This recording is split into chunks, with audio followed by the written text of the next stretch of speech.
Today at the Convocation Center, we are going to interview Melina Fuentes, EMU alumni who is currently the producer for ESPN3.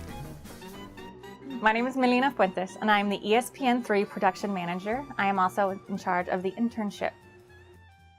When I came to Eastern Michigan University, I actually came in as a public relations major with a minor in marketing, and I had to take a couple of audiovisual classes for that major, and that's when I met Keith Damron, who I've always said is my Captain Kirk to my Spock.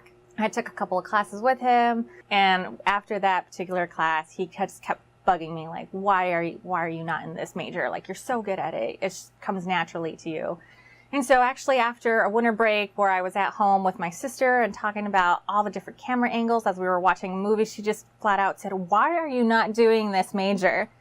So I went back to Keith and I said, how many more credits would it be until I could, graduate as a major with this? And he said it was only 5 more. And I was like, what's 1 more semester?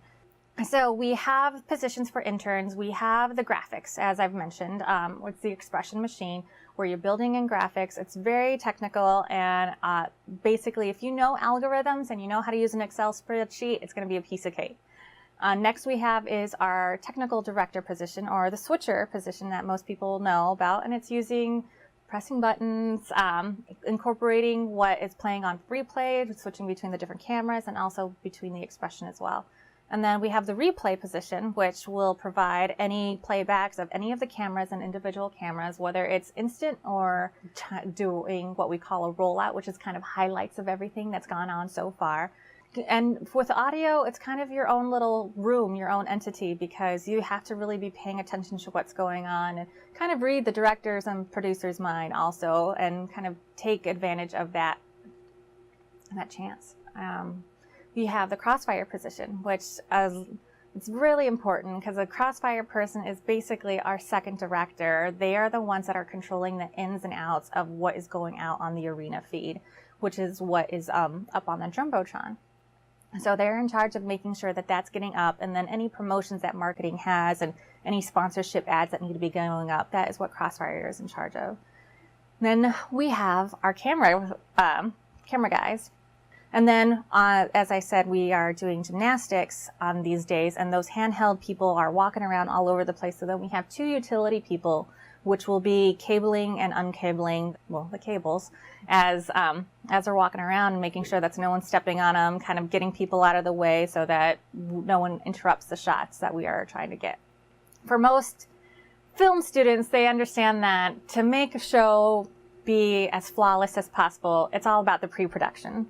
And so I will always come in the day before any game and work on all the graphics that we need to build. Usually I try to get most of the mundane stuff out of the way and give the students the opportunity to do the creative portion with the graphics.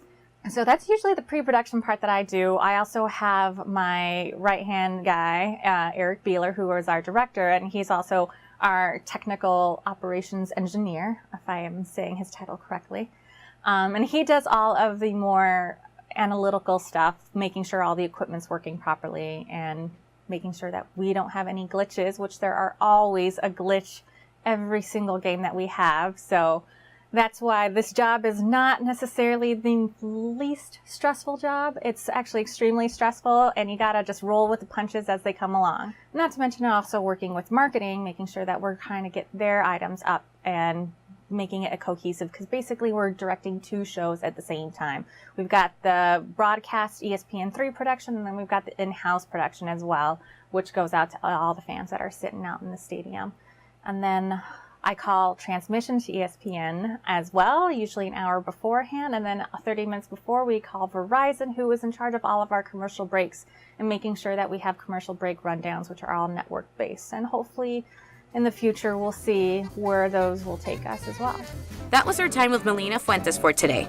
Make sure you check out all the productions Melina and EMU students create on ESPN3. Signing off from the Eaglet's Nest, this has been Peking Eagles.